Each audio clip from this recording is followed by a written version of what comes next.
स्वागत है आप सभी का रमदान ट्यूटोरियल में। माध्यमिक फिजिकल साइंस के चैप्टर नंबर 5 लाइट का ओवरव्यू आज के इस वीडियो में आपको दिया जाएगा।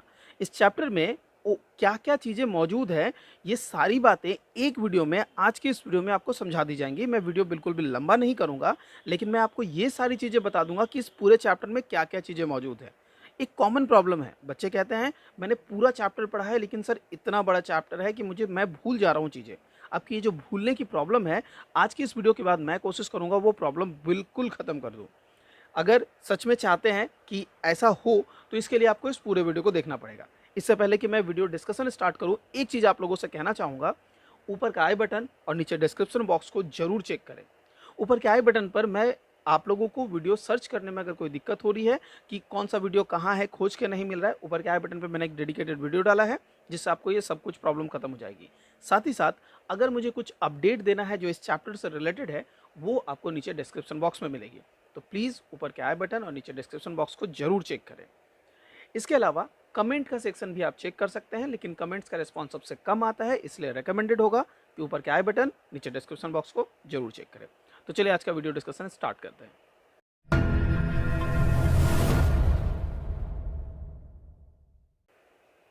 माध्यमिक physical science chapter number 5 light overview आज के इस वीडियो में आपको मिलने वाला है। ओवरव्यू का मतलब है इस चैप्टर में जितने भी कंटेंट्स है, उन कंटेंट को हम कितने भाग में डिवाइड कर सकते हैं या क्या क्या चीज़ें जो हम पढ़ने वाले हैं, उसका ओवरऑल एक स्ट्रक्चर फॉर्मेट समझना। बहुत सारे बुक में इसे माइंड मैप भी कहा जाता है, तो आप इसे माइंड मैप भी कह सकते हैं। आज के इस वीडियो में मैं आपको पूरा ओवरव्यू देने वाला हूँ। आपके स्क्रीन पर अब आप देख सकते हैं, आपके सामने माइंड मैप आ चुका है। ये है वो माइंड मैप जो मैंने प्रिपेयर किया है आप लोगों को। ये किसी भी दूसरे बुक में आप लोगों को नहीं मिलेगी। अगर आप जानना चाहते हैं कि क्या कंटेंट इस चैप्टर के हैं, तो ये माइंड मैप मैंने आप लोगों के लिए प्रिपेयर किया है। इसे आप डाउनलोड भी कर सकते हैं। कैसे, वीडियो के एंड में बताता हूँ। पहले समझते हैं क्या क्या है। तो देखिए, इस पूरे चैप्टर को मेनली मैं 5 पार्ट्स में डिवाइड करता हूँ, जिसमें से फर्स्ट पार्ट जो है ये है reflection eight spherical mirror. Spherical mirror में रिफ्लेक्शन कैसे होता है, तो रिफ्लेक्शन के बेसिस पर, रिफ्लेक्शन नहीं बल्कि रिफ्लेक्शन एट स्फेरिकल मिरर, ये हमारा फर्स्ट आर्टिकल है। इसके अंदर क्या क्या चीज़ें हैं मैं इसके बारे में बताता हूँ। सेकेंड आर्टिकल जो होगा, जब आप पूरे रिफ्लेक्शन एट स्फेरिकल मिरर को पढ़ लेंगे, यानी इन सब चीज़ों को भी पढ़ लेंगे, ये क्या है मैं थोड़ी देर में आपको बताने वाला हूँ, तब हम स्टार्ट करेंगे रिफ्रैक्शन ऑफ लाइट। ठीक है, और यहाँ पर हम रिफ्रैक्शन ऑफ लाइट के साथ साथ refraction from parallel glass slab और रिफ्रैक्शन थ्रू प्रिज्म, ये भी जानने वाले हैं। तो रिफ्रैक्शन ऑफ लाइट को समझने वाले हैं कि रिफ्रैक्शन ऑफ लाइट क्या होता है। पहला था रिफ्लेक्शन, जैसा कि आप देख सकते हैं यह है रिफ्लेक्शन। रिफ्लेक्शन स्फेरिकल मिरर में, इसके बाद हम रिफ्रैक्शन पढ़ेंगे। जब आप रिफ्लेक्शन एट स्फेरिकल मिरर पढ़ लेते हैं, रिफ्रैक्शन को जान जाते हैं, तब आपके सामने आता है लेंस, इस चैप्टर का थर्ड कंटेंट। ठीक है, लेंस के क्या सब पार्ट है आप देख सकते हैं। रिफ्रैक्शन की इतने सारे सब पार्ट है, तो इनके बारे में भी मैं डिस्कस करूंगा थोड़ी देर बाद। जैसे कि मैंने बताया लेंस, तो लेंस के यहाँ पर सब पार्ट्स दिए गए हैं, उनके बारे में भी मैं डिस्कस करने वाला हूँ इलैबोरेटली, डोंट वरी। जब आप लेंस भी खत्म कर लेंगे, तो आपके पास नेक्स्ट पार्ट आएगा dispersion of light, and finally हमारे पास आएगा लाइट वेव। क्लियर है। इस तरह से इस पूरे चैप्टर के कंटेंट को मेनली 5 पार्ट्स में डिवाइड कर सकते हैं। अब इन हर पार्ट का अपना सब पार्ट है। पहला सब पार्ट क्या है, चलिए देखते हैं। तो पहले जब हम लोग रिफ्लेक्शन के बारे में पढ़ना स्टार्ट करेंगे, तो पहला आइडिया हम लोगों को लेना पड़ेगा कि रिफ्लेक्शन जो है, रिफ्लेक्शन ऑफ लाइट, वो स्फेरिकल मिरर पे कैसे फंक्शन करता है, रियल लाइफ में इसके कोई एग्जाम्पल्स है या नहीं। इसके बाद हम लोग स्फेरिकल मिरर के ज्योमेट्री को समझेंगे, यानी कि स्फेरिकल मिरर्स के डिफरेंट पार्ट्स के बारे में जानेंगे। इसके बाद हम स्फेरिकल मिरर पर रिफ्लेक्शन देखेंगे कि अगर एक स्फेरिकल मिरर लिया जाए, आपको दे दिया जाए, तो उस पर रिफ्लेक्शन कैसे होता है।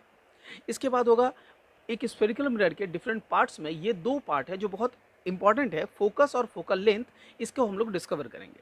इसके बाद का पार्ट आएगा मैकेनिज्म, और इसके बाद आएगा एप्लीकेशन, यानी यहाँ पर बताया जाएगा कि आप रे डायग्राम कैसे बनाते हैं, और यहाँ पर बताया जाएगा कि आप स्फेरिकल मिरर का रियल लाइफ में एप्लीकेशन कहाँ देखते हैं।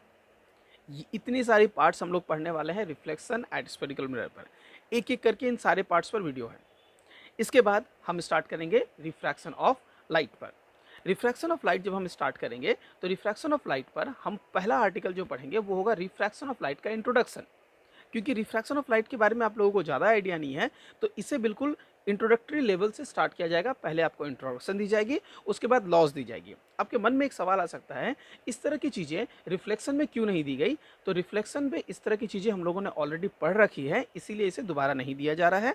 कंसीडर किया जा रहा है कि आपको ऑलरेडी याद है, यानी इसे आप कह सकते हैं कि इस चैप्टर के प्री रिक्विजिट्स में है कि लॉज ऑफ रिफ्लेक्शन और रिफ्लेक्शन के बारे में आपको पता होना चाहिए। नहीं है, डोंट वरी, चैप्टर के डिस्कशन के दौरान ये सारी चीज़ें बता दी जाएंगी। तो ये तो हो गया रिफ्लेक्शन के बारे में बातें। कंटेंट पे बैक करते हैं, रिफ्रैक्शन ऑफ का लॉस हमें पढ़ना है। इसके बाद हम लोग को पढ़ना है refractive index and speed of light. ये रिफ्रैक्टिव इंडेक्स एक वर्ड है जो हम लोग रिफ्लेक्शन के बीच, रिफ्रैक्शन के बीच में पढ़ेंगे, जानेंगे कि ये रिफ्रैक्टिव इंडेक्स और स्पीड ऑफ लाइट कैसे कनेक्टेड है। दरअसल ये आर्टिकल बहुत बेसिक है और मैंने बहुत सारे बच्चों को देखा है यहाँ पर स्किप कर जाते हैं, क्योंकि यहाँ से डायरेक्ट कोई बोर्ड में क्वेश्चंस नहीं पूछे जाते हैं, इसलिए वो इसको नहीं समझना चाहते हैं। लेकिन यहाँ पर बहुत ही बेसिक बातें समझाई गई हैं, तो जानना ज़रूरी है। इसके बाद बताया जाएगा normal incidence of surface of separation, ठीक है। इसके बाद होगा एंगुलर डेविएशन ऑफ लाइट रे ड्यूरिंग द रिफ्रैक्शन। तो बुरा एंगुलर डेविएशन करने ऑफ लाइट क्या होता है, ये हम लोग यहाँ डिस्कस करेंगे। यहाँ पर नॉर्मल इंसिडेंस की बात की गई है। इससे कंटिन्यू करते टाइम हम लोग देखेंगे इसी रिफ्रैक्शन के अंदर में रियल और एपरेंट डेप्थ की बात की गई है, यानी कि जब एक ऑब्जेक्ट को किसी लिक्विड के अंदर में डुबो दिया जाता है, तो जब भी मीडियम चेंज होता है, जब ये मीडियम चेंज क्या होता है, ये सारे वर्ड आपको लॉज ऑफ रिफ्लेक्शन पढ़ने के बाद ज़्यादा क्लियर होगी। तो जब मीडियम चेंज होता है उस कंडीशन में आपको जो डेप्थ दिखता है वो डेप्थ रियल और एपरेंट दो तरह से क्लासीफाई किया जाता है। हम इसके बारे में जानेंगे। इसके बाद होगा few interesting phenomena on refraction. Refraction के कुछ इंटरेस्टिंग फेनोमेनास को हम जानेंगे जो हम लोगों ने इससे पहले देखा है, बचपन में भी पढ़ा है, जिसे हम लोग मिरेज के नाम से जानते हैं। तो ये सारी चीज़ें हम लोग यहाँ पर देखने वाले हैं। इसके बाद होगा familiarity with the structure of glass slab and prism. तो ग्लास स्लैब और प्रिज्म के बारे में हम लोगों को फैमिलियर करवाया जाएगा, उस कंटेंट के बारे में कि ग्लास स्लैब क्या होता है, प्रिज्म क्या होता है। क्योंकि इसके बाद हम लोगों को पढ़ना है ग्लास स्लैब से रिफ्रैक्शन और यहाँ पर प्रिज्म से रिफ्रैक्शन पढ़ना है। तो ये दोनों कंटेंट हम लोगों को पढ़ने के बाद रिफ्रैक्शन पूरा कंप्लीट होगा। अब देख सकते हैं कितना कंटेंट है इस चैप्टर में। क्यों बच्चे भूल जाते हैं? क्योंकि सच में कंटेंट बहुत हाई है। लेकिन आज के इस वीडियो के बाद अगर आप पूरा कंप्लीट करेंगे तो आपके एंड तक पता चल जाएगा, ओके ये चीज़ें हैं जो हम लोगों को पढ़नी है। यानी कि अगर आप इनको नंबर वाइज याद रखने की कोशिश करें तो देखिए रिफ्लेक्शन में बस हमारे पास 6 चीज़ें ही हैं जो पढ़नी है, जैसा कि आप यहाँ पर क्लियर देख पा रहे हैं। रिफ्लेक्शन में हमारे पास ये 6 चीज़ें हैं जो हम लोगों को पढ़नी है। और रिफ्रैक्शन की बात की जाए तो 10 चीज़ें हैं जो हम लोगों को पढ़नी है। यानी कि आपको अगर इन 10 चीज़ों के बारे में पता है यानी पूरा रिफ्रैक्शन पता है। क्लियर हो गया तरीका? तो इस तरह से हम लोग ध्यान देकर पढ़ने वाले हैं। इसके बाद हम लोग लेंस के बारे में स्टार्ट करेंगे। लेंस क्या होता है? तो जिस तरह से हम लोगों ने स्फेरिकल मिरर देखा, स्फेरिकल मिरर में मिरर फॉर्मेशन दरअसल रिफ्लेक्शन के थ्रू होता है। यानी रिफ्लेक्शन को बेस बनाकर हम लोग मिरर बना फॉर्म करते हैं और जो स्फेरिकल है। इसी तरह के स्फेरिकल अगर वो मिरर ना हो तो रिफ्रैक्शन यूज़ करके जब हम इससे बनाते हैं तो वो लेंस होता है। इसके बारे में इलैबोरेट डिस्कशन तो हम करने ही वाले हैं। इसके अंदर जो आर्टिकल्स है, टोटल 6 आर्टिकल्स है, जैसा कि आप देख सकते हैं 6 सब पार्ट्स है। पहले हम लोग देखेंगे स्फेरिकल लेंस के बारे में, यानी कि कनकेव और कन्वेक्स लेंस। तो आपको पता हो गया होगा कि अगर इस चैप्टर में हम लोग रिफ्लेक्शन के बारे में पढ़ रहे हैं तो कनकेव और कन्वेक्स हम वहीं से इंट्रोड्यूस कर देंगे, जो कि एक्चुअली स्फेरिकल के 2 डिफरेंट टाइप्स होते हैं। इसके बाद हम यहाँ पढ़ेंगे रिफ्लेक्शन ऑफ अ लेंस, यहाँ पर रिफ्रैक्शन के बारे में जानेंगे। उसके बाद इमेज फॉर्मेशन पढ़ेंगे थिन लेंसेज के केस में। इसके बाद हम लोग एक लेंस का पावर क्या होता है वो जानेंगे, फोटोग्राफिक कैमरा को जानेंगे और ह्यूमन आई के बारे में जानेंगे। लास्ट में हम लोग ह्यूमन आई के डिफेक्ट्स के बारे में पढ़ेंगे। इसके साथ हमारा लेंस कंप्लीट होगा। तो लेंस की चीज़ों को एक बार फिर से रिपीट करा दूं। पहले कनकेव कन्वेक्स लेंस के बारे में जानेंगे, उस पर रिफ्रैक्शन जानेंगे, इमेज फॉर्मेशन जानेंगे, पावर जानेंगे, फोटोग्राफिक कैमरा के बारे में जानेंगे और फोटोग्राफिक कैमरा ही के जैसा फंक्शन करने वाला हमारा आई, ह्यूमन आई, उसके बारे में जानेंगे। इसके बाद ह्यूमन आई में आने वाले एरर्स के बारे में देखेंगे।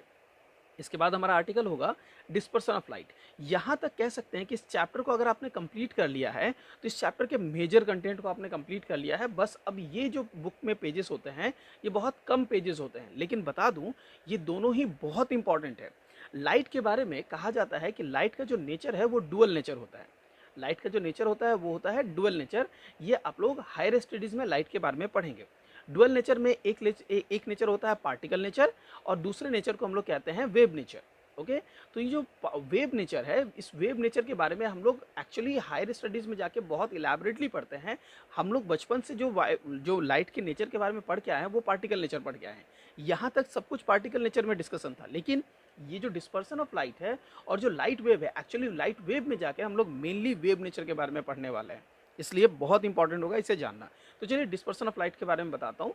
डिस्पर्सन ऑफ लाइट के अंदर में बस छोटा सा आर्टिकल है, मैंने बताया ना बहुत कम पेजेस होते हैं, बस 4 आर्टिकल्स है जो आपको पढ़ने हैं।